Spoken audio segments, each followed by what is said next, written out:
Kultur di sipil itu berbeda sama sekali dengan budaya di lingkungan militer. Di lingkungan militer, sistem hierarkis dan komando itu mutlak adanya. Nggak ada bantahan jika atasan sudah ngasih titah, apalagi dialog. Hanya izin dan siap dan jalankan. Di kultur sipil yang demokratis, semuanya mesti dibicarakan dulu. Ada sanggahan, ada kesangsian, debat menjadi pemandangan lumrah. Celetukan itu perkara biasa, cerewet atas sebuah kebijakan dianggap lumrah. Kebijakan publik mesti disosialisasikan ke orang banyak. Nggak boleh dilakukan tertutup dan sepihak. Itu kultur sipil. Dengan kultur sipil seperti itu, saat militer masuk, mestilah ada yang gak nyambung. Belum lagi tentara punya logistik, punya senjata pembunuh paling mematikan yang justru undang-undang hanya membolehkan mereka dan polisi untuk menyandangnya. Lain-lain gak boleh. Bisa dibayangkan tubuh institusi ketentaraan, tubuh institusi militer macam begini dipakai untuk bermain-main dalam politik praktis di lingkungan sipil. Ya repot, sebangsa dan setanah air. Jas Merah kali ini menyoroti bagaimana kalau tentara baper di luar barak. Tentara tiba-tiba sakit hati, ya bisa berabe. Rakyat secara nasional lah yang bakal repot. Ada kok contohnya. Ada faktanya dalam sejarah Indonesia. Seperti biasa, bersama saya Muhyiddin Dahlan, dokumentator partikelir dari Bantul, Warung Arsip. Simak terus jasmerah.mojok.co.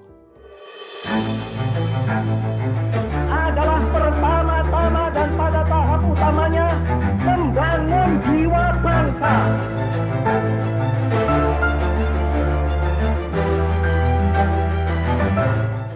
Hari-hari ini, istilah atau frase yang sebetulnya sangat-sangat tua muncul lagi di dalam diskursus politik undang-undang TNI kita yang paling aktual. Disuarakan oleh anak-anak muda di jalanan. Dwifungsi. Saya yakin penonton Jas Merah sudah dapat banyak sekali asupan informasi apa itu dwifungsi. Saya langsung ke contoh sejarah saja. Mengapa dwifungsi itu di satu sisi bikin frustrasi rakyat, bikin bendahara negara pusing, dan membuat institusi militer itu sendiri menjadi rentan dan lemah. Ingat pelajaran sejarah tentang PRRI Permesta? Nah, Presiden Prabowo Subianto dalam beberapa kali pengakuannya mengalami betul betapa sengsaranya hidupnya. Betapa melaratnya saudara-saudaranya. Ayahnya, ibunya ketika menjadi buronan negara di Sumatera dan kemudian menyeberang ke Singapura karena peristiwa yang kemudian dikenal dengan singkatan dan akronim PRRI Permesta. Saya di Jas Merah kali ini tidak membahas apa dan bagaimananya PRRI. Tidak membicarakan bagaimana cerita Permesta yang dimulai di tahun 1958 itu. Jas Merah kali ini mencoba melihat dari mana muasalnya peristiwa itu. Terutama sekali menyoroti sejumlah nama kolonel-kolonel Angkatan Darat yang menggerakkan apa yang disebut pemberontakan PRRI Permesta. Saya langsung saja mengajak Anda ke bulan Agustus tahun 56. Tepatnya tanggal 13. Di tanggal itu ada sekelompok tentara sedang bergerak menangkap Menteri Luar Negeri Ruslan Abdul Ghani. Tentara-tentara itu di bawah komando Tentara Teritorium 3 atau saat ini dikenal dengan Kodam Siliwangi. Kolonel Kawilarang karena geram dengan korupsi yang dilakukan Menteri Ruslan kemudian bergerak ingin menangkap. Menteri Ruslan Abdul Ghani ini jelas bukan warga biasa. Ruslan ini adalah sosok yang sangat penting di Partai Nasional Indonesia yang didirikan oleh Soekarno. Perdana Menterinya pun saat itu berasal dari PNI, Ali Sostro Amijoyo. Kawilarang dan dengan semangat yang meluap-luap, tentara aktif langsung saja ingin membekuk Menteri Ruslan Abdul Ghani ini sebelum kabur ke luar negeri.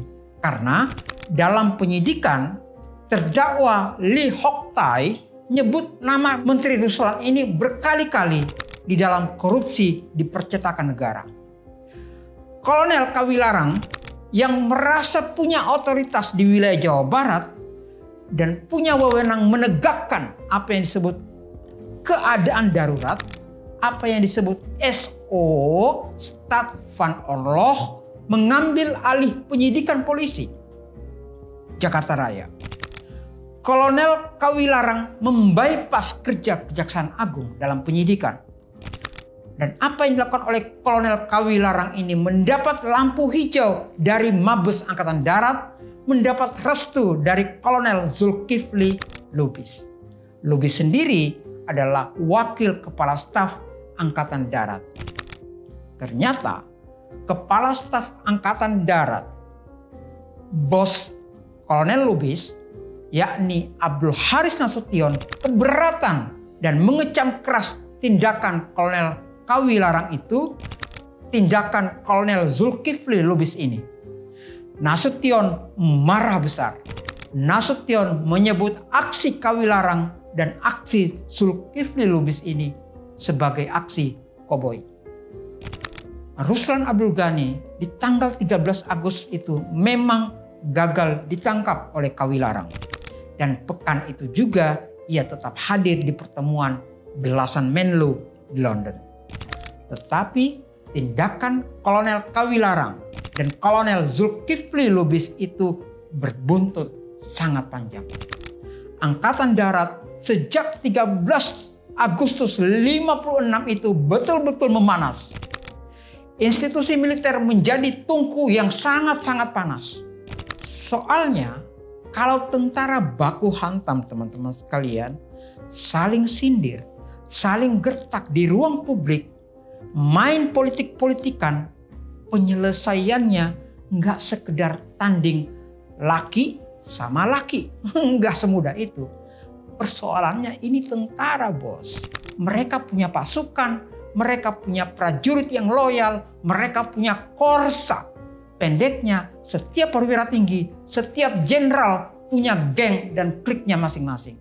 Abang-abangannya sangat kental. Nasution kemudian bergerak cepat. Kolonel Zulkifli Lubis langsung dicopot dan digantikan Kolonel Gatot Subroto sebagai wakil kepala staf Angkatan Darat.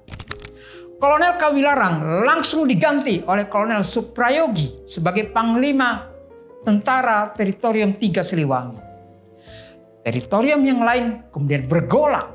Nasution betul-betul memastikan teritori mana yang masih ada di belakangnya. Panglima Teritorium 3 Wirabuana yang ada di Sulawesi sana dipanggil langsung datang ke Jakarta. Kolonel Waro.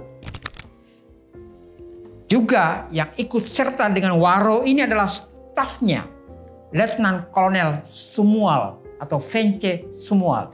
Semuanya dipanggil ke ibu kota, mereka dimintai sikapnya. Oh iya, Kolonel Waro ini yang pernah nangkapin atasannya di Wirabuana Makassar, saat itu dijabat oleh Gatot Subroto. Jadi Gatot ini pernah ditangkap oleh Waro ini di kasus 17 Oktober 52 yang waktu itu melibatkan Abdul Haris Nasution.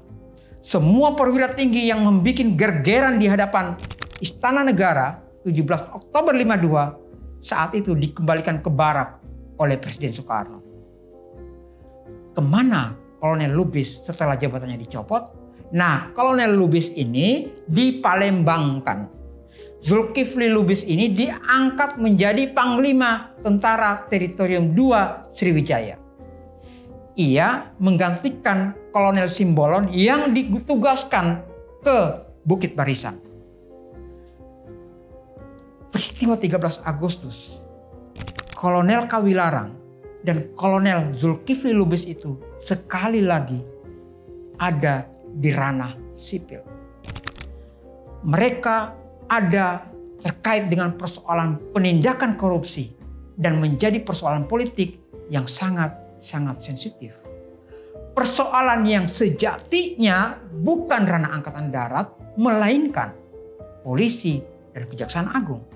Makanya Soekarno pernah berpidato di Bandung, di Seskoat di tahun 56 itu, yang konteksnya sangat jelas karena panasnya tubuh militer oleh peristiwa 13 Agustus.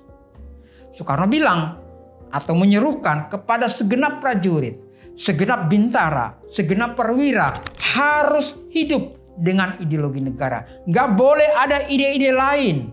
Jika ada ide-ide lain, mesti selekasnya ditindas dan kembali ke ide proklamasi, ke ideologi negara. Itu peringatan Soekarno di Seskoat Bandung, November 56. Peristiwa 13 Agustus itu teman-teman sekalian kemudian menjadi headline nyaris tiap hari di surat kabar. Karena baper, karena nggak kuat juga tiap hari disorot oleh pers, oleh koran yang sedang menggunakan kebebasannya di era demokrasi parlementer. Kasat Nasution mengeluarkan apa yang disebut peraturan khusus yang menindak koran-koran atas nama keamanan nasional.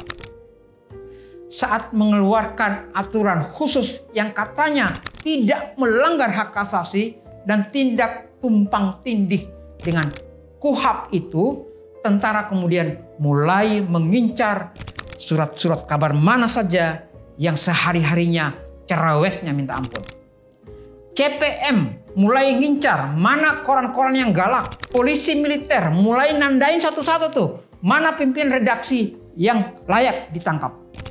Mokhtar Lubis dari koran Indonesia Raya kemudian diburu, ditangkap, korannya dibredel atas nama peraturan kasat dan pasal 154 KUHP.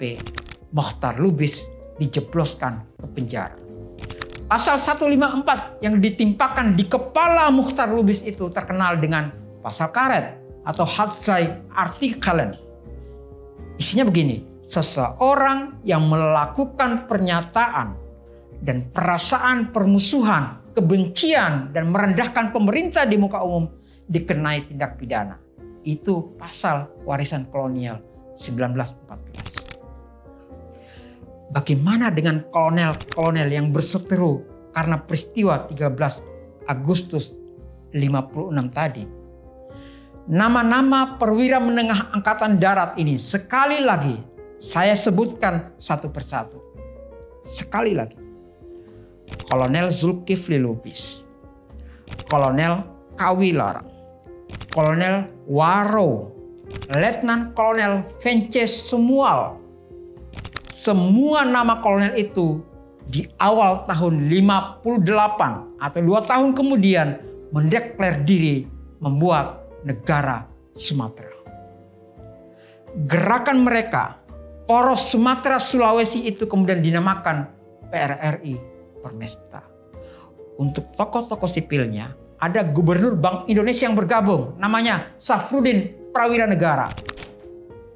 Nama ini dijadikan nama gedung BI. Ada juga bekas Menteri Keuangan Sumitro Joyo Hadikusumo.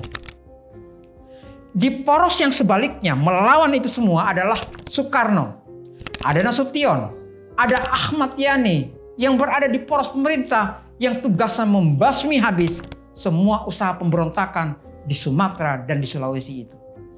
Jadi teman-teman sekalian, ini soal yang kemudian menjadi sangat-sangat runyam, menjadi sangat pelik. Tetapi kita sudah tahu dari mana sebetulnya sengkarut itu bermula. Dari mana keinginan bikin negara Sumatera itu tumbuh. Semua itu berasal dari setitik kecil peristiwa yang bernama peristiwa 13 Agustus malam di tahun 56. Dimulai dari rasa sakit hati para kolonel kepada atasannya karena menjalankan tugas di luar barak atas nama kedaruratan negara. Rasa sakit itu kemudian membesar, berubah menjadi kanker beban seluruh rakyat Indonesia. Pemecatan demi pemecatan, berbagai insinuasi yang diarahkan kepada Kolonel Zulkifli Lubis. Bagaimana dia dituduh menggerakkan RPKAD, dituduh melakukan kudeta dan sebagainya dan seterusnya, yang kemudian berubah menjadi amarah yang terpendam, berubah menjadi sengketa bersenjata. Potensi negara dihabiskan untuk menggasak PRRI Permesta selama kalau tidak salah 5 tahun. Dan itu tidak main-main. Sementara itu pimpinan Angkatan Darat seperti Nasution berkonsolidasi dan tetap di belakang Soekarno sebagai Panglima tertinggi Angkatan Perang. Di tengah operasi militer Ganyang PRRI Permesta ini, kerjasama Nasution Soekarno di luar barak tentara, bekerja sama dalam politik tentara, berhasil membubarkan konstituante yang dipilih secara demokratis lewat pemilu. Tentara yang berpolitik inilah kemudian melahirkan demokrasi terpimpin yang membubarkan Partai Sosialis Indonesia Sultan Syahrir dan Masyumi yang diketuai oleh Natsir. Kembali ke dwi fungsi. Dwi fungsi sendiri adalah gagasan Abdul Haris Nasution. Soal ini kita sudah membahasnya di Jas Merah edisi Nasution. Gagasan Nasution ini, teman-teman sekalian, disempurnakan betul-betul operasionalnya oleh Soeharto setelah berhasil menjadi tokoh militer nomor 1 yang menjungkalkan Soekarno dari kursi kepresidenan. Seperti Nasution, dwi fungsi itu merujuk pada istilah karya, istilah pengkaryaan. Soeharto yang presiden merangkap juga Menteri Pertahanan dan Keamanan, membuat apa yang disebut dengan Dewan Kekaryaan Pusat Angkatan Bersenjata. Dewan inilah yang mengatur penugasan-penugasan di lapangan sipil ini, sipil itu, ini, itu, dan sebagainya. Dan halus sekali alasan penugasan sipil oleh Jenderal Harto ini. Ini diucapkannya di tahun 70 ya. Enggak kok, ABRI enggak mendesak pegawai sipil, enggak mempersempit lapangan kerja, dan enggak mengurangi syarat-syarat yang harus dimiliki oleh karyawan dalam tugasnya. Enggak usah khawatir, enggak usah salah paham. Ini semua demi terwujudnya stabilitas politik, demi demokrasi Pancasila, tetap menjalankan kehendak rakyat. Intinya nggak usah khawatir kalian semua, rakyat akan muncul kediktatoran militer. Yang dikaryakan itu, yang dibebas tugaskan itu dari tugas organik jelang datangnya masa pensiun.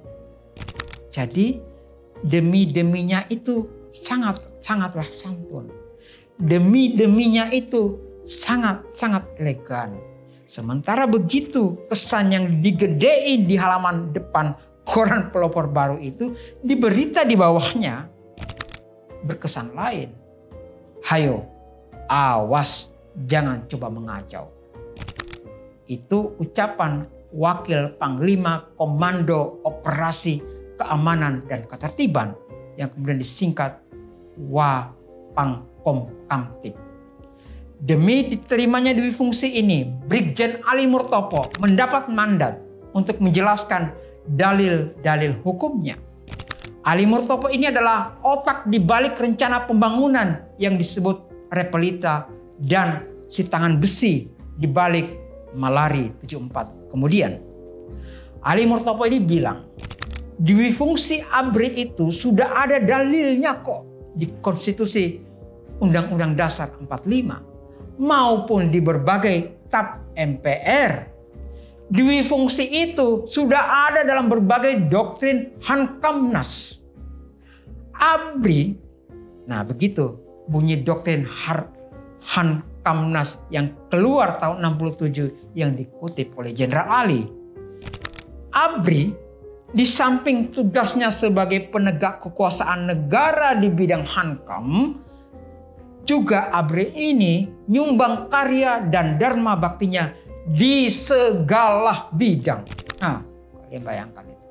Saya ulangi ya. Dharma bakti di segala bidang. Ini udah kayak lagunya, ini udah kayak lagu kompetisi Rhoma Irama yang itu judulnya Persaingan itu. Tetapi tentara masuk ke dunia sipil di segala bidang nggak seperti lagu Rhoma Irama. Di lagu Rhoma Irama semuanya didapatkan dari kompetisi yang fair. Coba baca saja headline koran Pelopor Baru yang ngutip sambutan Presiden Soeharto di Hari ABRI 5 Oktober tahun 70. Dwi fungsi, jangan sentuh bidang yang tidak perlu. Itu kata Pak Harto. Tapi di harian lain, Harian Merdeka, di momen yang sama ada kalimat ancaman yang menyertai penegakan dwi fungsi kepada orang-orang, kepada kalangan yang meniadakan atau mencoba meniadakan dwi fungsi. Jangan coba-coba merubah dwi fungsi ABRI. Jadi dwi fungsi dari titik berangkat awal rezim Jenderal Harto ini mestilah harus diterima seperti keadaan yang tidak bisa lagi kita tolak. Bahwa dwi fungsi sudah menjadi konsensus nasional. Dwi fungsi mesti diterima demi kepentingan nasional yang lebih luas. Termasuk bila mana kaum pemegang senjata yang secara legal ini dan dilindungi penuh oleh undang-undang ini baper ketika berkarya. Baper saat berpolitik di gelanggang sipil. Kalau nggak terima dwi fungsi, bagaimana? Kalau keberatan dengan dwi fungsi, bagaimana? Kembali lagi kalimat tadi, jangan coba-coba merubah dwi fungsi ABRI. Loh, kan dwi fungsi itu pangkal segala kebobrokan dan ketiadaan demokrasi hingga saat ini. Itu kata pemuda radikal bernama Budiman Sujatmiko ketika dia berteriak lantang di penjara 98. Itu tadi kembali lagi ke kalimat Jenderal Harto tahun 70-an tadi. Jangan coba-coba merubah dwi fungsi ABRI. Saya Muhyiddin M. Dahlan